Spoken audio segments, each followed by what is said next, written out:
الحمد لله الحمد لله وكفى والسلام على عباده الذين اصطفى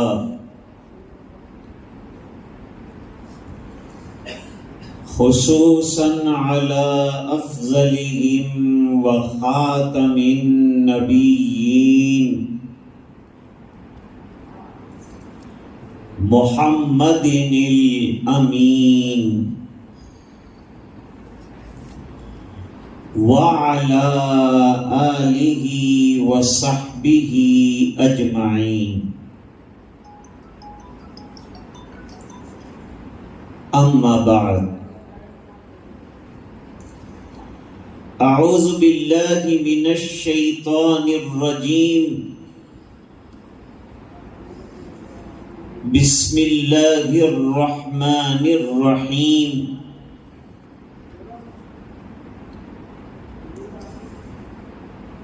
ولا تحسبن الذین قتلوا فی سبیل اللہ امواتا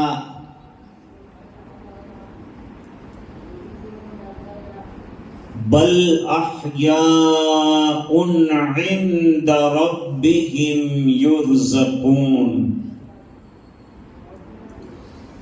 صدق اللہ العظیم. اللہم صل علی سیدنا محمد وعلی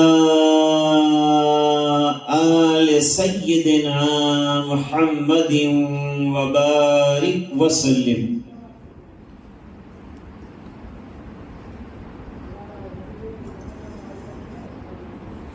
بزرگوں اور بھائیوں،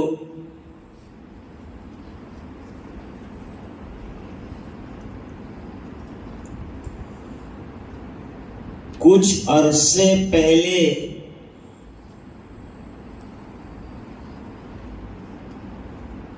ہمارے عزیز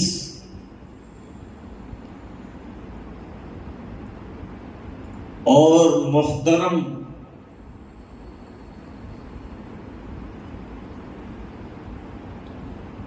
حضرت مفتی محمد سلمان صاحب دامت برکاتہم کی عیادت کے لیے حاضری ہوئی تھی.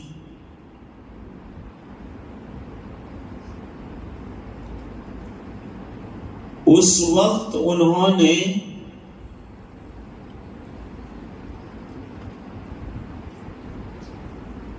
یہاں کے نوجوانوں کے گروپ کی طرف سے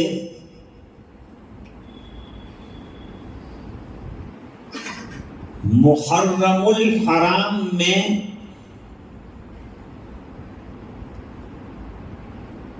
بیان کرنے کا حکم دیا تھا.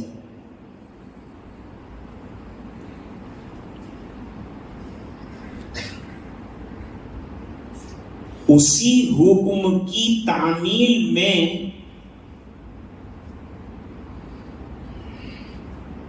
آج آپ کی خدمت میں حاضری ہوئی ہے.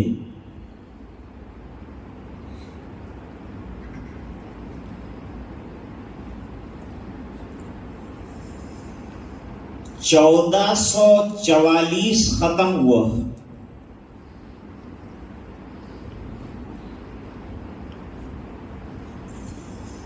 اور 1445 شروع ہوا.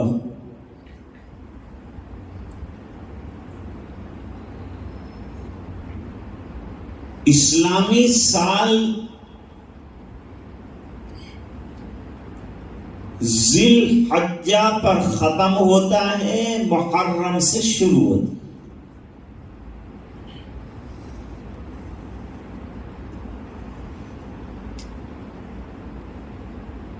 ہم لوگ انگریزی تاریخوں کے اتنے عادی ہو گئے اور عیسائیوں نے اس کو اتنا چلایا کہ آج مسلمان اسلامی تاریخ سے بھی واقف نہیں.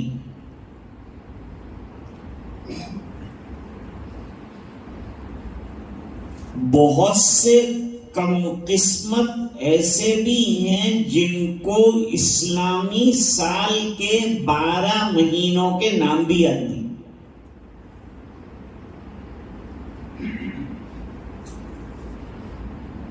ہمارے مکاتب کے اندر بفضلہ تعالی اس کی تعلیم دی جاتی ہے اور 12 مہینوں کے نام یاد کرائے جاتے ہیں. ہر ایک مسلمان کو یاد ہونا چاہیے. دوسرا، اس کو اسلامی ڈیٹ اور اسلامی تاریخ کا بھی علم ہونا چاہیے کہ آج کون سی تاریخ ہے. جیسے عیسوی تاریخ معلوم،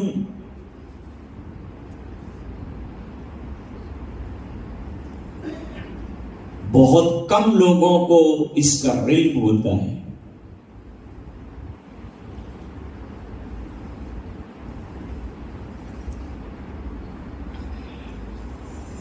سال کے 12 مہینے یہ من جانب اللہ طے ہیں.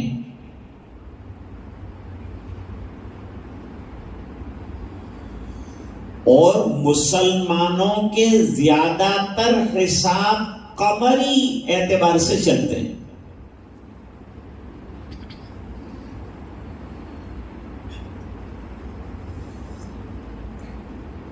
صحابہ کرام نے سوال کیا تھا کہ اللہ کے رسول یہ چاند چھوٹا ہوتا ہے، بڑا ہوتا ہے، مکمل ہوتا ہے، کیوں؟ سورج تو اپنی ایک ہی حیات پر رہتا ہے. قرآن کریم میں اس کا تذکرہ ہے.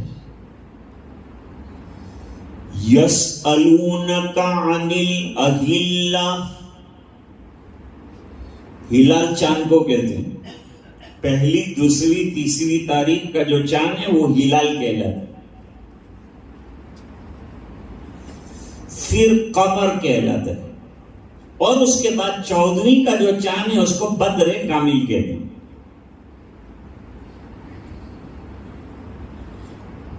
اللہ نے فرمایا قل ہی مواقیت للناس والحج، اس سے لوگوں کو اوقات کا اندازہ ہوتا ہے، اور حج کا مہینہ کب ہے، رمضان کا مہینہ کب ہے، اس کا پتہ چلتا ہے.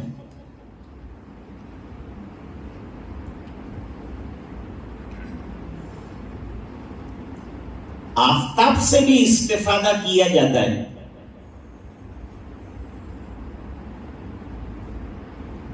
صبح صادق کے طلوع ہونے پر فجر کی نماز پڑھی جاتی ہے، غروب پر مغرب کی نماز پڑھی جاتی ہے، اور صبح صادق ہو جائے تو اس کے بعد سحری بند کر دی جاتی ہے، غروب آفتاب پر روزہ افطار کیا جاتا ہے. تو بعض چیزوں کا تعلق شمس سے، بعض کا قمر سے.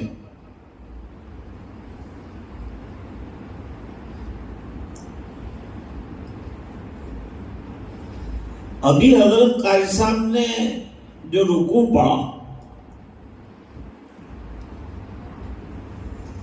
ان عدت الشہور عند اللہ 12 شہرا فی کتاب اللہ،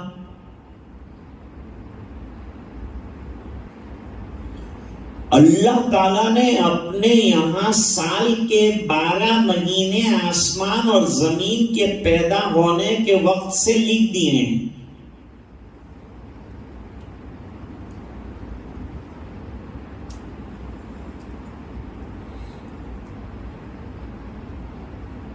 شمسی اور قمری نظام میں یہ فرق ہے کہ چاند کی تاریخوں کے اعتبار سے 33 سال کے بعد 1 سال کا فرق آ جاتا ہے.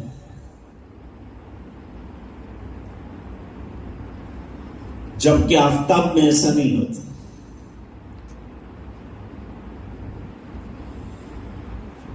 پھر اللہ تعالیٰ نے ایک بات یہ طے فرمائی کہ یہ 12 مہینوں میں سے 4 مہینے محترم ہیں. منہا اربعۃ حرم.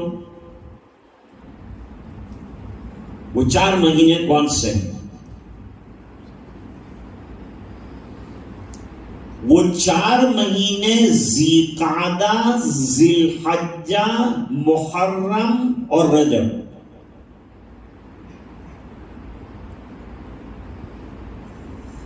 روایتوں سے پتہ چلتا ہے کہ ان 4 مہینوں میں کی جانے والی عبادتوں کا ثواب بہت زیادہ ہے.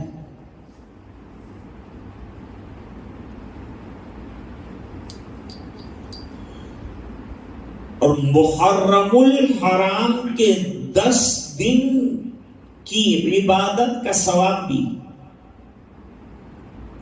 اس میں روزے رکھنے کی فضیلت بھی. محرم کے معنی قابل احترام. اس کے اندر عرب لوگ جھگڑا فساد سب ختم کر دیتے تھے، اس بنا پر کہ جو لوگ حج میں چل رہے ہوتے تھے وہ محرم الحرام میں لوٹ کر اپنے گھر آ جاتے تھے، تو راستے میں جھگڑا فساد مار پیٹ بند.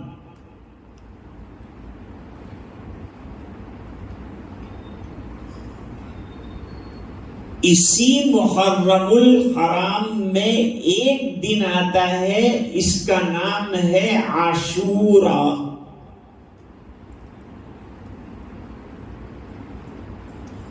عاشورے کے روزے کی بڑی فضیلت ہے.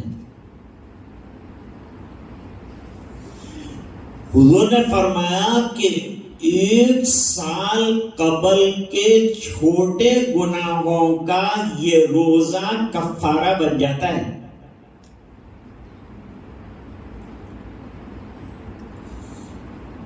نبی کریم صلی اللہ علیہ وسلم نے فرمایا صوموا عاشورا، عاشورہ کا روزہ رکھو. عاشورہ محرم کے 10ویں دن کو کہتے ہیں، اور اس میں 10 نبیوں کو 10 خصوصیات حاصل ہوئی ہیں، اس لیے اس کا نام عاشورہ رکھا.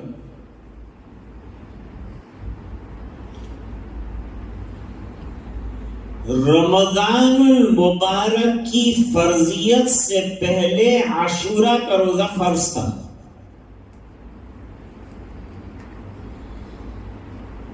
جب اللہ تعالیٰ نے رمضان کی فرضیت فرمائی تو عاشورہ کا روزہ نفل ہو گیا ہے.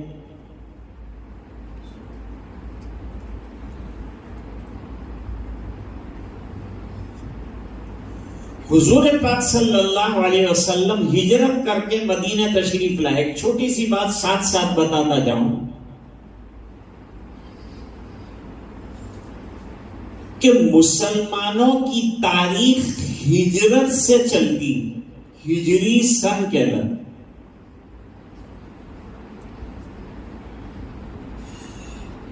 حضرت عمر رضی اللہ تعالیٰ عنہ کے زمانے میں صحابہ کرام کا مشورہ ہوا کہ کون سے مہینے کو اور کس چیز کو بنیاد بنایا جائے کیلنڈر کے لیے اسلامی.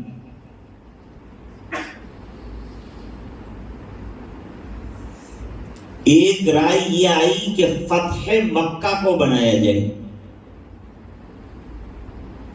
خیال آیا کہ کہیں دل میں بڑائیاں اور فخر و غرور فتح کا نہ آ جائے، اس کو نہیں بنے، حالانکہ وہ بھی بڑا واقعہ ہے.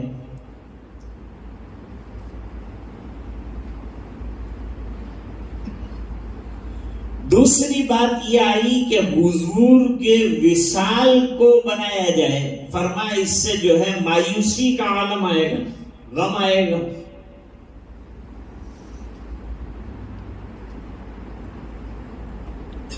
تو اس کو بھی نہیں بنائیں گے.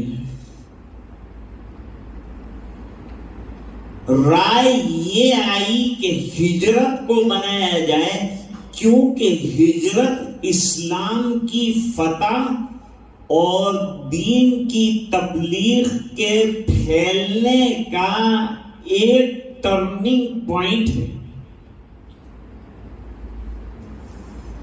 اس لیے مسلمانوں کو محرم الحرام جب شروع ہو تو ہجرت کے واقعات دہرانے چاہیے اور صحابہ کرام کی ہجرتوں کا ذکر ہونا چاہیے.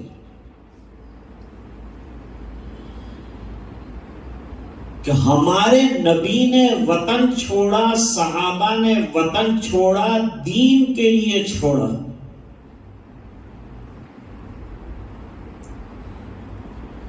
آدمی کے لیے وطن چھوڑنا بڑا مشکل کام ہوتا ہے. 3 دن جماعت میں جاتا ہے، 30 مرتبہ گھر فون کرتا ہے.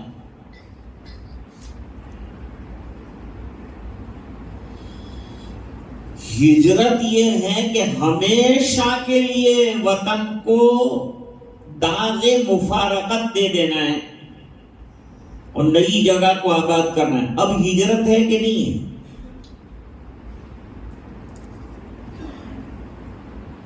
حضرت عائشہ رضی اللہ تعالی عنہ کی روایت ہے،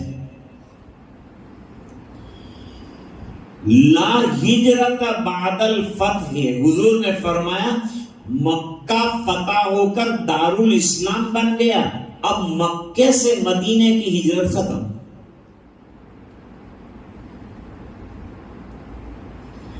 لیکن نفس سے ہجرت جائز ہے اور ضروری ہے. وہ کیسے؟ جس جگہ پر دینی شعائر پر عمل کرنا مشکل ہو، نمازوں کا پڑھنا، داڑھی کا رکھنا، ٹوپی کا پہننا، اذان کا کہنا، یہ تمام چیزوں پر پابندیاں آ جائے تو ایسی جگہ کو چھوڑ کر جہاں شعائر دینیا پر عمل ہو سکے وہاں کی ہجرت ضروری. آج بھی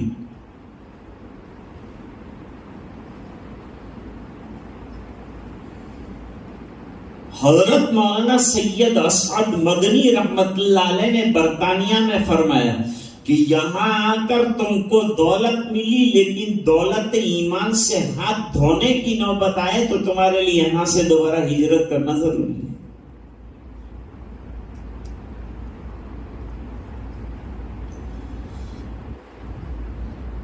عاشورہ میں جو بڑے بڑے واقعات پیش آئے انبیاء کرام کو، ان میں سے ایک کا تذکرہ صحیح بخاری میں موجود ہے.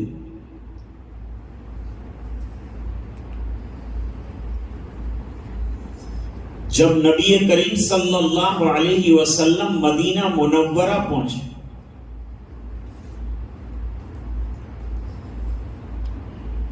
تو دیکھا کہ یہود محرم کے 10ویں دن روزہ دار ہیں. سب امتوں میں روزہ رہا ہے، نماز رہی ہے، زکات رہی ہے، حج رہی ہے. یہ ارکان اربعہ تو اتنے بنیادی ہیں کہ تمام ہی امتوں میں رہے ہیں. ہاں اس کے احکام میں کچھ نہ کچھ ہیرا پھیری اور کچھ تبدیلی رہی.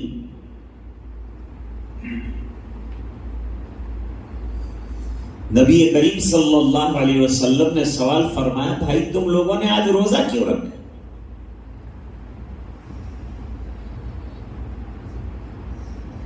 تو یہود نے کہا کہ فرعون ظالم سے بذریعہ موسیٰ علیہ السلام اللہ تعالیٰ نے ہماری قوم بنی اسرائیل کو غلامی سے نجات دی.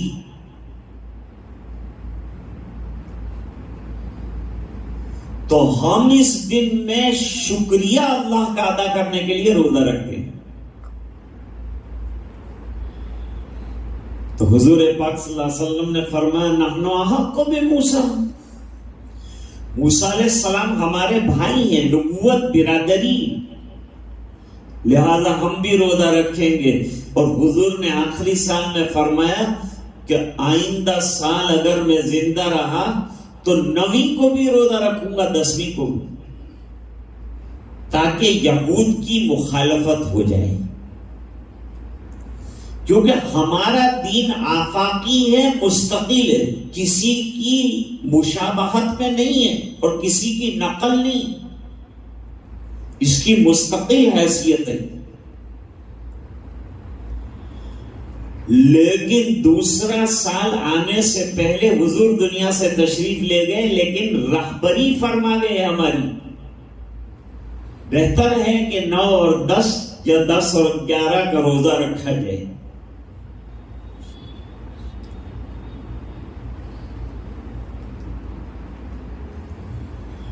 تو محرم الحرام کا مہینہ پہلے دن سے قابل احترام رہا ہے،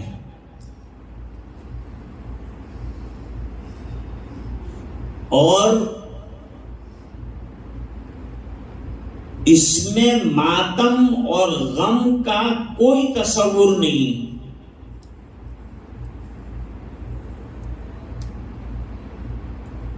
ایک روایت کے مطابق حضرت فاطمہ اور حضرت علی رضی اللہ تعالی عنہما کی شادی محرم میں ہوئی ہے۔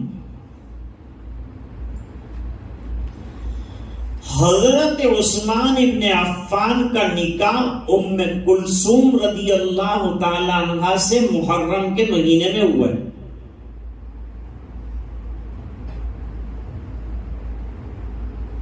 اس لیے محرم میں شادیاں کرو اور سادہ کرو۔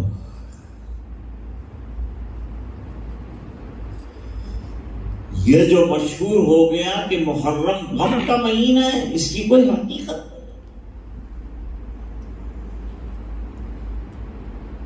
کوئی بھی بات آپ کہیں تو دلیل ہونا چاہیے، اس کا پروف ہونا چاہیے، اور ایسا کہنے والوں کے پاس کوئی پروف نہیں۔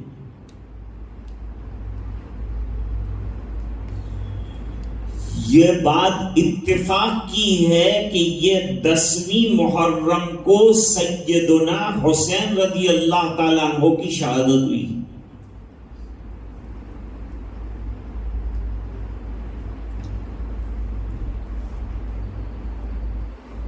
لیکن اس کا غم کب تک منائیں گے؟ شہادت بہت بڑی چیز ہے، اور حضرت حسین رضی اللہ تعالیٰ عنہ اس سے سرفراز ہوئے۔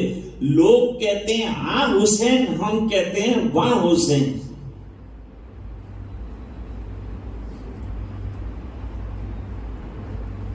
سرفروشی فرمائی،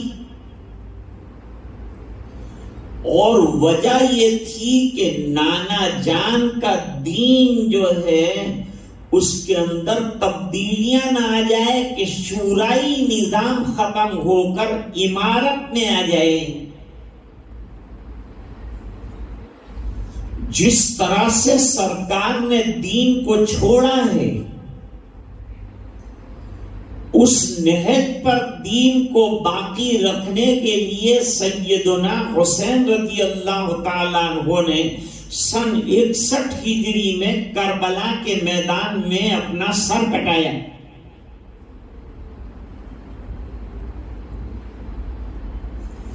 باطل کے سامنے سر جھکایا نہیں، سر کٹایا، اور نوجوانوں کو تعلیم دی کہ حق کے لیے اگر سر کٹانا پڑے، دین کے لیے قربانیاں دینا پڑے تو تیار ہو۔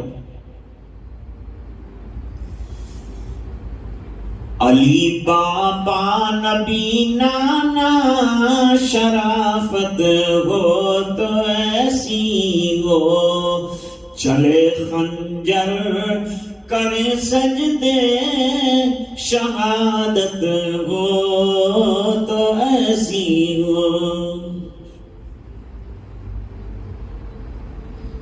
مولانا محمد علی جب برطانیہ گئے انگریزوں کے خلاف گفتگو کرنے کے لیے، تو گھر والوں نے کہا بیٹی بیمار ہے، آپ بوڑھے ہیں، مر جائیں گے، کون پوچھنے والا ہے تمہارا، رہو نا یہیں ہمارے پاس۔ لیکن اس ملک کی آزادی کو اپنا فریضہ سمجھ پر سر پر کفن باندھ کر مولانا محمد علی جوہر برطانیہ پہنچے اور چند اشعار کہے. تم یوں ہی سمجھنا کہ فنا میرے لیے ہے.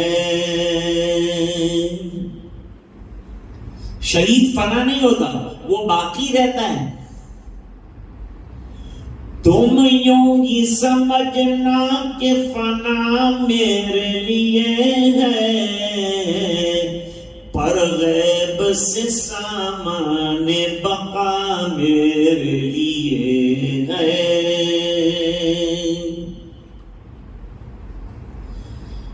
غیب سے اللہ تعالی سامان بقا فرماتے ہیں شہداء کرام کے لیے. شہادت بہت بڑا مرتبہ ہے، غم کی چیز نہیں. پیغام ملا تھا جو حسین ابن علی کو، خوش ہوں کہ وہ پیغام قضا میرے لیے ہے.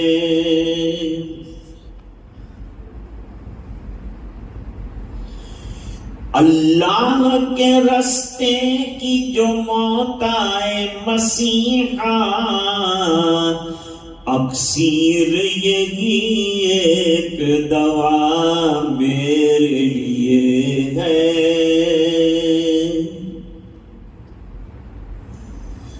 یوں ابر کرم کے تو ہیں عشاق بہت لوگ،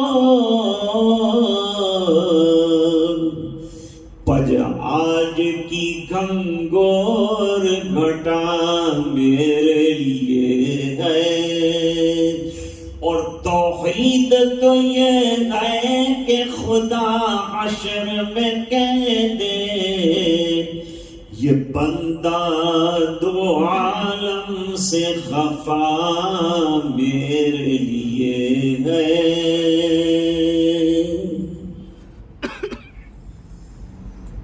تو شہادت تو مرد مومن کی تمنا ہے، اور اسلام میں ویسے بھی ماتم کرنا منع ہے، صبر کرنا ہے. ماتم نہیں ہے ہمارے یہاں. پہلے ماتم کی پارٹیاں ہوا کرتی تھی جیسے کہ ہمارے یہاں گانے بجانے والی پارٹیاں ہیں. ان کے ساتھ کانٹریکٹ کرنا پڑتا تھا کہ بھائی ہمارے یہاں ابا جان کا انتقال ہوا ہے، 6 مہینے تم کو رونا ہے، کیا لوگے؟ اور رونے میں بھی پھر سسٹم آئی، عورتیں آئے تو زیادہ رونا ہے تاکہ یہ رو رو کے جائے. اس لیے اللہ تعالیٰ نے جنازے کے اٹھانے کے لیے عورتوں کو نہیں رکھا، کیونکہ رونے میں سے فرصت ہوگی تو جنازہ اٹھائی. یہ تو مرد کا دل گرتا ہے کہ عورتوں کے پاس سے چھین کر جنازہ اٹھا کے روانہ ہو جائے. عورتوں کو جنازے میں شرکت کرنے کا بھی حکم نہیں، تو تعزیے میں کہاں سے اجازت ہو؟ جو چیز غلط ہے اس کے اندر شرکت کرنا بھی غلط ہے. جو چیز بدعت ہے اس میں شرکت کرنا بھی بدعتی ہونے کی علامت ہے.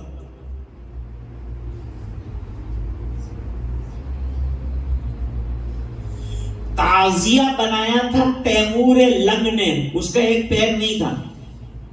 تعزیے کا بھی ایک پیر نہیں ہوتا، اس کو بھی سہارا دیتے ہیں، چلا خود نہیں چلتا. پھر وہ تعزیے کے نیچے ناریل توڑتے ہیں، پھول چڑھاتے ہیں، اپنے بچوں کو لٹاتے ہیں اور منتیں مانگتے ہیں کہ اے حسین ہمیں یہ دے دے وہ دے دے.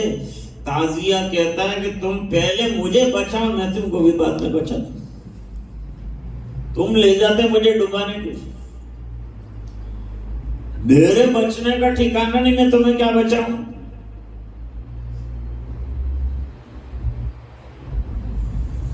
عرب سے ایک شخص آیا، 10 محرم کو وہ بمبئی کے ایئرپورٹ پر اترا. تو بمبئی میں تو یہ خرافات بہت ہے. باہر نکلا تو دیکھا کہ لوگ جو ہیں کاغذ کا پتلا لے کر ناچ رہے ہیں، ڈھول تاشے بجا رہے ہیں. مجھے سورت میں ایک انسپیکٹر نے پوچھا کہ یہ ڈھول تاشے کائے کے ہیں؟ میں نے کہ وہ حضرت حسین شہید ہوئے اس کی. تو کہا کوئی مر جاوے تو ڈھول تاشے بجانے، یہ کیسی یاد منا رہے تم لوگ کہ تمہارے اتنے بڑے پیر مر گئے اور تم ڈھول تاشے بجاتے ہو؟ کیا تمہارے گھر میں کوئی آدمی مرے گا تو ڈھول تاشے بجاؤ؟ پڑوس والا ریڈیو بجاتا ہوگا تو اس کو بند کرائیں گے کہ بھائی دیکھتا نہیں میت پڑی ہے گھر میں اور تو گانے بجا رہا ہے.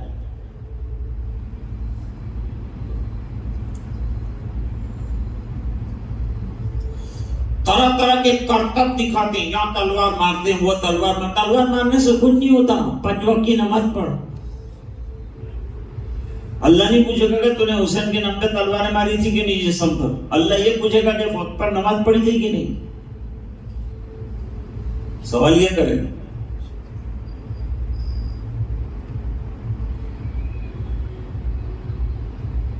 اب وہ عرب نے کہا بھئی یہ کیا ہے، یہ لوگ کیوں اتنے غمگین ہیں، کیوں سر کوٹ رہے ہیں، پیٹ رہے ہیں، سینے کوٹ رہے ہیں، کیا ہے، کیا ان کو پرابلم کیا ہے؟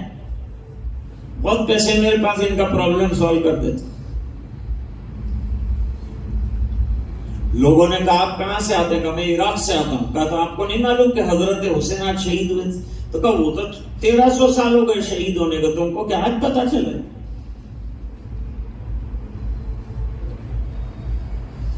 ابھی کیا رو رہے ہو اس کے؟ اسلام میں سوگ منانے کے لیے کوئی عام رشتہ دار کا انتقال ہو تو سوگ کے معنی ترک زینت جو کی جائے گی وہ 3 دن کی ہوگی. چوتھے دن کام میں لگنا، اس امت کو کام میں لگنے کے لیے بنایا گیا ہے. کنتم خیر امت اخرجت للناس تأمرون بالمعروف وتنهون عن المنکر وتؤمنون باللہ. تو ہم یہ رونا دھونا اگر لے کر بیٹھے ہیں، 10ویں کو وفات ہوئی، شہید ہوئے، تو کہتے ہیں کہ اب پورا مہینہ جو ہے شادی نہیں کر سکتے، خوشی نہیں منا سکتے. 1,24,000 تو صحابہ ہیں، 1,24,000 نبی، 1,24,000 ولی. سال میں کوئی دن ایسا نہیں ہے کہ جس دن کسی بزرگ کی وفات نہ ہوئی ہو. تو کیا خوشی منانے کا کوئی چانس نہیں رہے؟ یہ سب انتقال کر کے تو غم مناتے رہو مناتے رہو مناتے رہو.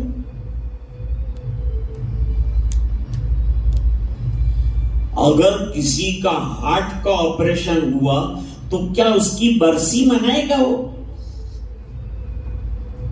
دوسرے سال ہاسپٹل میں داخل ہو کے سب کو بلائے گا کہ دیکھو میں اس طرح سے لیٹا تھا، یوں مجھے کاٹا تھا اور یوں میرا ہارٹ بدلا تھا؟ بھول جانے کی کوشش کر. غم کرنا جائز ہے لیکن غم پالنا جائز نہیں. جیسے بکرے پالتے، اس طرح سے غم پالنے کی اجازت نہیں. تو فرماتے ہیں 3 دن کا ماتم، 3 دن کا سوگ. یہ مسئلے کو اچھی طرح سے سمجھو. دھواں تقریر تو میں بھی کر سکتا ہوں لیکن میں آپ کو سمجھانے کے لیے آیا ہوں، دین کی حقیقت سمجھا رہا ہوں. اب شوہر کا انتقال ہو جائے تو بیوی کو 4 مہینہ اور 10 دن کا سوگ منانا ہے. سوگ کے کیا مانا؟ ترک زینت. خوشبو نہیں لگانی ہے، میک اپ نہیں کرنا ہے، اور بھڑکاؤ زیورات اور کپڑے نہیں پہننے، سادہ بن کر رہے، گھر میں رہے، اپنا وقت گھر میں گزارے، اللہ اللہ کرے، کھائے پیے نہائے دھوئے، منع نہیں۔ 4 مہینہ اور 10 اور 4 مہینہ 10 دن کے بعد اب یہ عورت آزاد ہو گئی، اب یہ نکاح بھی کر سکتی ہے، پیغام بھی قبول کر سکتی ہے۔ بس یہ اتنا ماتم کا نظام ہے جس کو ہم سوگ کہتے ہیں، اور سوگ ترک زینت کو کہتے ہیں۔ مشکات شریف میں روایت، من ضرب الخدود وشق الجیوب ودعا بدعوى الجاہلیت فلیس منا، جس نے غم کرتے ہوئے اپنے رخسار کو پیٹا، اپنے دامن کو چاک کیا، چیخ و پکار لگائی، حضور پاک صلی اللہ علیہ وسلم نے فرمایا وہ جماعت مسلمین میں سے نہیں ہے۔ تو ہم کو تو جماعت مسلمین میں سے بننا ہے، تو ہمیں وہ کام کرنا ہے جس کے لیے حضور پاک صلی اللہ علیہ وسلم نے ہمیں حکم فرمایا ہے۔ شہادت مرد مومن کی تمنا ہے، اور شہید کا درجہ انتہائی طور پر عالی شان ہے، اس پر غم نہیں کرنا ہے بلکہ خوشیاں منانی۔ مجھے کوفہ والو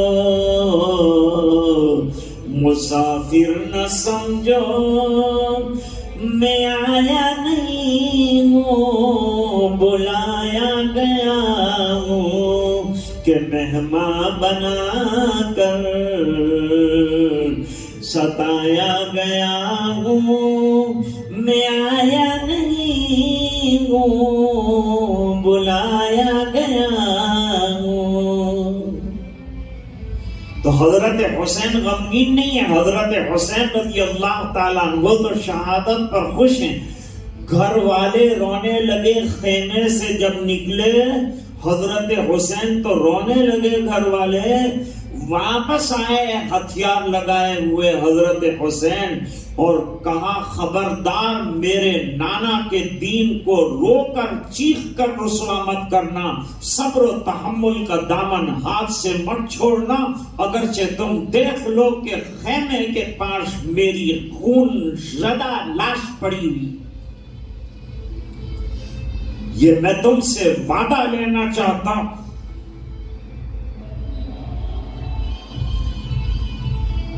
تو ماتم کی اسلام میں گنجائش نہیں، صبر کی ضرورت ہے۔ ایک چھوٹا سا واقعہ سنا دوں۔ یہ جو حضرات بیچارے ماتم کرتے ہیں، روتے ہیں، دھوتے ہیں، یہ سب محبت میں کرتے ہیں، ان کو بہت محبت ہے، لیکن دیوانہ اور پاگل اور بے وقوف کی محبت جان کا خطرہ ہے، جان جائے گی۔ اس لیے بے وقوف سے محبت مت کرو، عقل مند دشمن اچھا ہے، بے وقوف دوست۔ ایک آدمی نے ریچھ پالا تھا، لوگ کہتے تھے بھئی انسان سے دوستی کر، یہ ریچھ سمجھتا نہیں ہے، کوئی نہیں کہا نا یہ برائی نہیں کرتا، غیبت نہیں کرتا، میرے ساتھ ہمیشہ رہتا ہے، میرے سر پہ مکھیاں ہوتی ہے یہ اڑاتا ہے، میری حفاظت کرتا ہے، میرا اچھا دوست ہے۔ لوگوں نے کہا بھئی یہ نادان کی دوستی میں زندگی کا خطرہ ہے، لیکن وہ مانتا نہیں۔ ایک دن وہ لیٹا ہوا تھا، اب مکھیاں پریشان کرنے لگے، انڈیا میں تو مکھیوں کا کوئی حساب ہی نہیں ہے، تو آزادی جب ملی تو گائے بھینسیں بیل یہ سب زیادہ آزاد ہوئے انسان سے، ان کو زیادہ آزادی ملی۔ اب وہ مکھی اڑاتا ہے پھر آ کے بیٹھتی ہے، مکھی تو زندگی ہے نا، پھر اڑاتا ہے پھر آ کے بیٹھتی ہے، پھر اڑاتا ہے پھر آ کے بیٹھتی ہے۔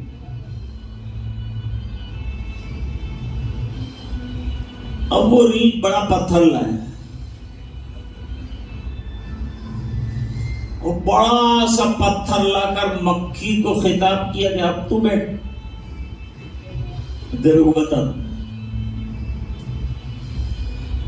جیسے ہی مکھی اس کے چہرے پہ آ کے بیٹھی، اس نے اٹھایا پتھر دے مارا، مکھی تو غائب ہو گئی لیکن یہ بیچارہ مر گیا۔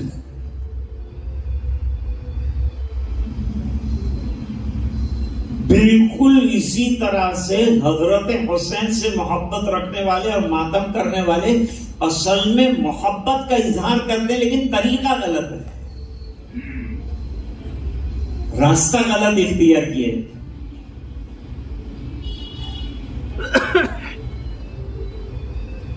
شہید کا مرتبہ کیا ہے؟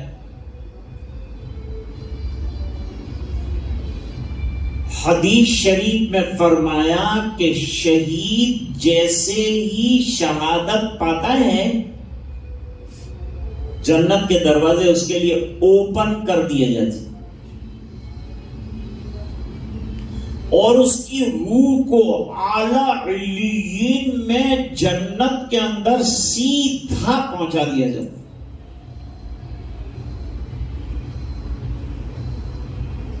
لیکن ایک قسم کا شہید وہ ہے جس کی روح کو روک دیا جاتا ہے جنت میں جانے سے۔ یہ وہ ہے جس نے دنیا کے اندر قرضہ چھوڑا۔ فرشتے کہتے ہیں پہلے اس کا قرضہ پورا ہوگا تو حالانکہ درجہ بہت اونچا ہے، سیدھے جنت میں جانا چاہیے، لیکن قرضے کی وجہ سے اٹک گیا۔ آج کے دور میں قرضے کا دورہ ہے۔ جن لوگوں کے پاس زیادہ رقمیں ہوتی ہے وہ دوسروں کو انویسٹ کرنے کے لیے دیتے ہیں، انویسٹ کرنے والے اس کو ویسٹ کر دیتے ہیں۔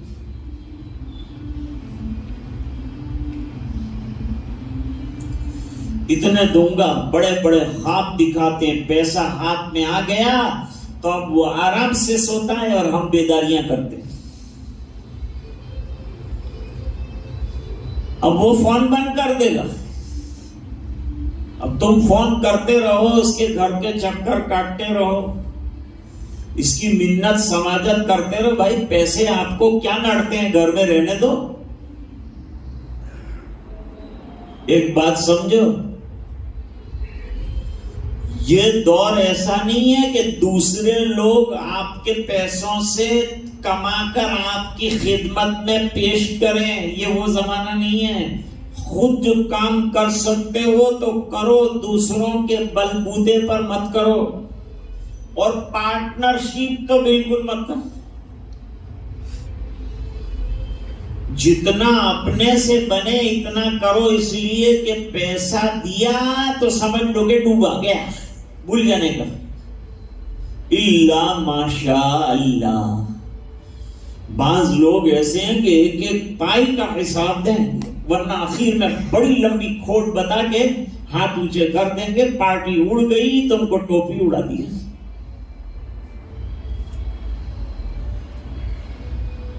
خود محنت کرو تو جنت میں جانے سے روک دیا جاتا ہے شہید کو دنیا میں اس کا قرضہ باقی ہونے کی وجہ سے۔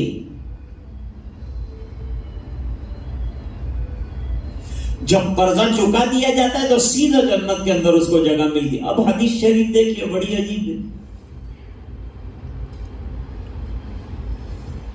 حدیث شریف میں فرمایا کہ شہید کو عرش کے نیچے اللہ تعالی نے قندیلیں لٹکائی، اور یہ قندیلوں کے اندر گرین کلر کے پرندے، گرین کلر کے پرندے کے پیٹ میں شہید کی روح کو رکھ دیا جاتا ہے۔ لیکن اس پر شاید کوئی اعتراض کرے کہ یہ تو بیچارہ سمٹ گیا، پرندہ چھوٹا سا اس کے پیٹ کے اندر اس کی روح کو بالکل لمیٹیڈ کر دیا۔ ایسا نہیں ہے۔